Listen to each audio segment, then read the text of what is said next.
When I was in high school, I went to the United States for a little bit to study. And it was great. Well, actually right now I can say that it was great. But to be honest, when I was there, it wasn't such a fantastic, comfortable, cool experience. There were many moments of uncomfortableness and embarrassment. Sometimes I offended people because I mispronounced some words. Some other times they didn't understand me, and I could see them getting more and more impatient with me because they could just not understand what I was trying to say. And well, the truth is that this caused many moments that I kind of blush when I think about them. One of my favorites was when I went to my girlfriend at the time, invited me to a Thanksgiving dinner with her family. And that was a time where I was gonna meet her mom, her dad, and the rest of her family. So we arrived to her house. I'm shaking and I'm ready to meet the family. So we get together, they seem pretty nice. Her dad looks especially serious, like a serious man. He's a great guy, of course, but he was very serious. And when we were having dinner, suddenly he asks me, "So G, tell me a little bit about Mexico. How is it?" And I remember I said, "Of course, sir. Mexico is amazing. I have delicious food, people are amazing, the places are beautiful, beaches are gorgeous." And I remember he just stopped and blushed. And he said, "Excuse me?" And suddenly I realized that I have some mistakes pronouncing this word. So I said, "I'm sorry, sir, I'm sorry. I meant that the ocean, the sea, the beach is beautiful." He's like, "What? What you mean is the beach, right?" And I said, "Yes, sir. I'm so sorry." I was feeling so nervous because I knew that I was saying a bad word, but I just couldn't pronounce beach. So he was telling me, "Of course, you mean the beach." And I said, "Yes, the beach is beautiful, like Cancun or Puerto Vallarta. All of these beaches are amazing." And it was, you can imagine how uncomfortable I felt, feeling all the family tense and quiet, listening to me trying to say beach. The truth is that for years, before or after that experience, I just couldn't pronounce beach. I didn't know why. I tried everything. I asked for tips to all my friends from the United States, from England, English teachers from my country, and I just couldn't find the way to pronounce beach. So one day, one friend from Canada, many years later, came to visit, and I'm talking to her, and I said something about the beach, and she said, "Oh, you mean the beach, not the beach, right?" And I said, "Yeah, the beach." She's like, "No, the beach. Look, the only thing you need to do to pronounce this sound correctly is smile. Look at my mouth, it's opening when I say beach, right?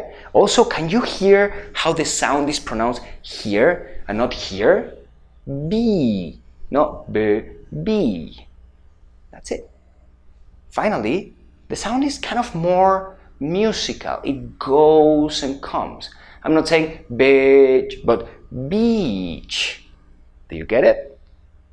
As simple as that, you can correct your pronunciation if you know these little details. For me, it took me years of practice and making mistakes and feeling ridiculous in many conversations. And one of these mistakes we have is in the vowels of English. If you speak Spanish, you pronounce the vowels very differently than you do in English. So today, let's make sure that you learn to pronounce the vowels perfectly. I will show you some individual vowels and some vowel combinations. And when we finish this lesson, you will be able to pronounce all of them perfectly clear, without confusions and without offending people, without you wanting to offend them. Okay, so you ready? Let's start with this word. Maybe you now know how to say it. Try to say it again. That's right. Beach. Remember how we need to open the mouth and produce the sound here and not here. Now let's see another example with the same combination. Try to say seat. Seat. Good. Are you hearing now what I'm saying of the sound being produced here? Seat. This sounds very different to sit. That's right, sit. Perfect. So the I and the EA in English sound very different. Sit, sit, and sit, sit. Can you hear how in the letter I, I'm pronouncing the sound here and I'm not opening my mouth? Sit. Excellent. So let's say it one final time. I sit in my seat. I sit in my seat. Okay, now take a look at this word. Let me give you one tip. The double E, pronounce it the same as the EA. Here and opening your mouth. So as you can see, we need to pronounce this word feet. I have 2 feet. Good. And if you exercise, you will be very fit. Fit. So we have 2 feet. And if we run with the 2 feet, we will be very fit. Very fit. Excellent. Okay, now let's take a look at some individual vowels. Let's start with the letter O, of course. Now this was a problem I had, especially when I wanted to give my email address to people. Because I would say, yes, my email address is g@hotmail.com. And people would say, g at what? I'm sorry? Hotmail. What? Hotmail. What? Hotmail. Can you spell it for me? And I was desperate because it was so easy to understand, right? Well, the truth is that the O I was pronouncing completely in Spanish and not in English. So what's the secret here? Take a look at this word. Hotmail. Try to say it again with me. Hotmail. Good. So what's the difference? See how we pronounce the O in Spanish? We pronounce the vowels in the mouth. O, O. In English, we need to pull it back down here again. Ha, ha. To say hot. Hotmail. Good. Come on, exaggerate it with me. Don't be afraid to sound ridiculous. You actually need to start making new sounds that maybe you have never made before. So don't worry about how you sound. Just try to pull the sound down your throat to say hot. Excellent. Now you can say words like hot dog, hotmail, and iPod. Right? If you try to say iPod to an American or a British person, they will be very confused and they will have no idea what you're saying. iPod. But if you say iPod, they will immediately catch what you're saying. Perfect. So let's repeat the sentence. I check my Hotmail on my iPod. I check my Hotmail on my iPod. Excellent. Okay, now let's take a look at the letter A. And the letter A is basically the same situation as with the letter O. If you speak Spanish, maybe you're pronouncing the A in your mouth. Cat, cat, like cat, right? Possibly people will understand you, but it doesn't help the clarity of your English speech. So what you should do is, again, take it down. instead of saying cat, try to say cat. Cat. Got it? Cat. It's simple, isn't it? Remember, don't be afraid to exaggerate the sound. The more you practice, the more natural and comfortable it will feel. So, cat and iPad. iPad. Excellent. Do you hear how different it sounds? You say iPad to iPad, right? Just that little difference will give depth and profundity to your English voice. Alright, now let's take a look at one final combination of vowels that will make your speech a lot clearer, but will also make it easier for you to understand many things that maybe you weren't understanding so clearly. So let me say one word, and tell me if you know what this word is. I'm talking about the word pause. Pause. So maybe you understand this word, but if you don't, as soon as you see it here, you will know what word this is. You see this word every day of your life in many different places. Of course, pause is P-A-U-S-E. Now, if you had difficulty understanding this word, well, simply it is because you don't know that A-U sound like an O, right? O, pause. As simple as that. If you know that AU should sound like a O, your pronunciation changes radically. Because instead of saying pause, you're gonna say pause. Instead of saying author, you'll say author. Good. Try to say it with me again. Author. Author. Pause. As simple as that. When you see an AU, or by the way, an AW, it will sound the same. That's why we say awesome. Awesome. There. An AW or an AU should sound like an O. Good?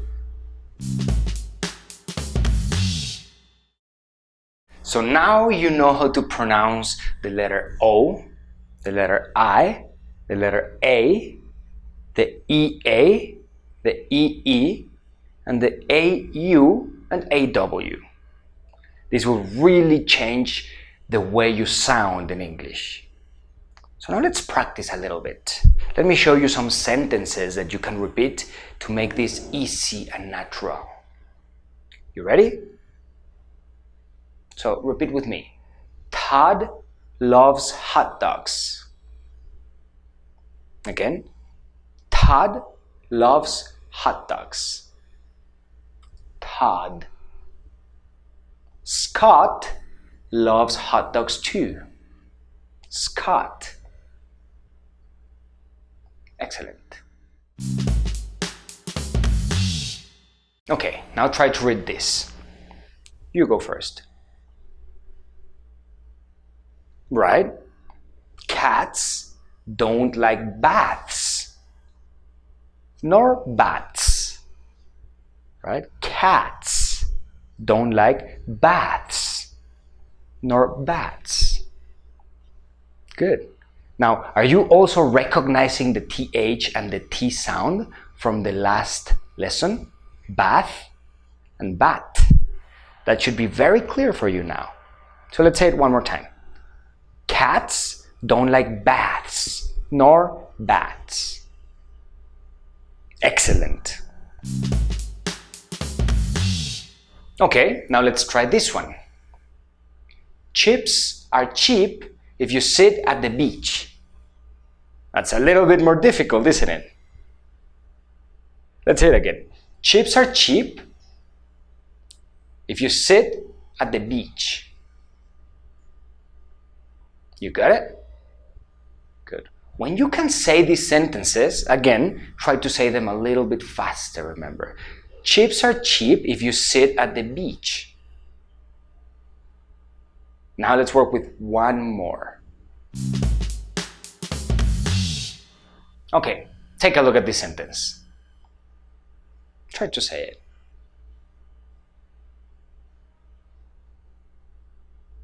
There. So let's say Kate and her cat Scott listen to a podcast on her iPad. Good. Let's say it again. Kate and her cat Scott listen to a podcast on her iPad. Good. Excellent. I hope you are by now at least feeling or noticing the differences between words like chip and cheap, sit and seat, beach and the other word. Fantastic! Now that you know how the vowels in English should exactly sound, it's time to make sure that you implement these sounds so that you can naturally and comfortably speak with these sounds every time that you speak English.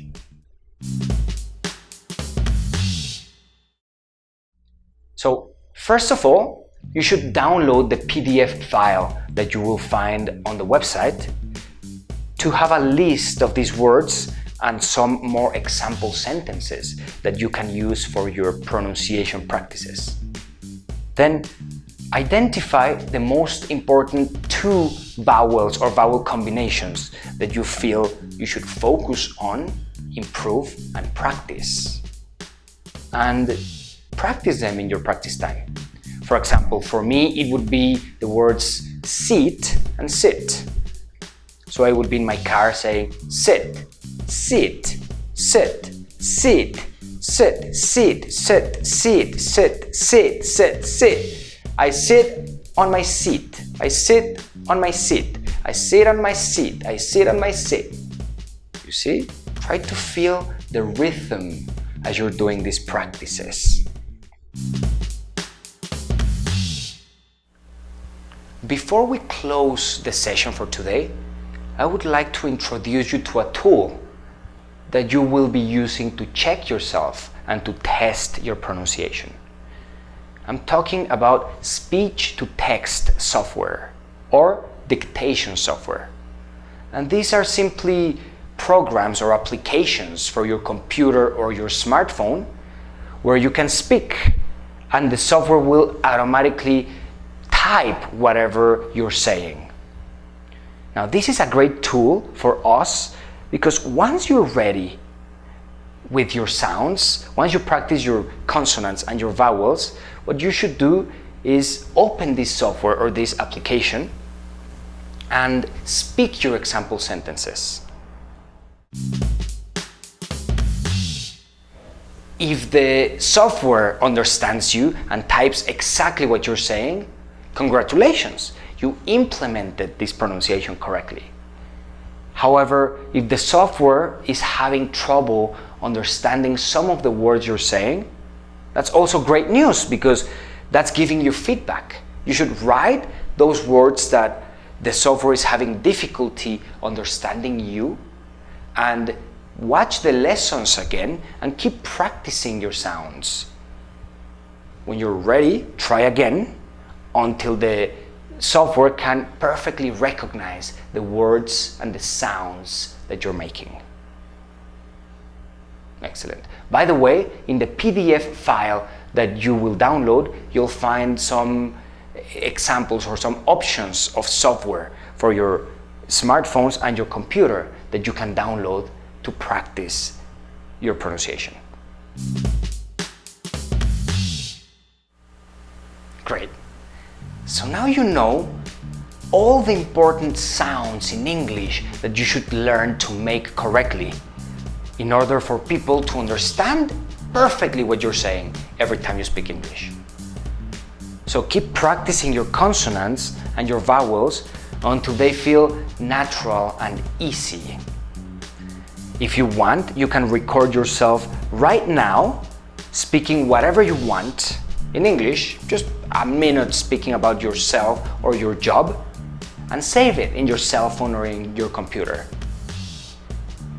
A week, 2 weeks, 3 weeks later, when you feel satisfied with the results of your pronunciation practices, record yourself again for a minute or two. And then you can listen to both recordings, the old and the new one, and you will be amazed at the differences in the sounds you're making and the difference of the quality of your English voice. Fantastic! So, I hope you enjoyed the lesson, and I hope to see you again for our next lesson. Until then, I hope that you stay well. Bye-bye.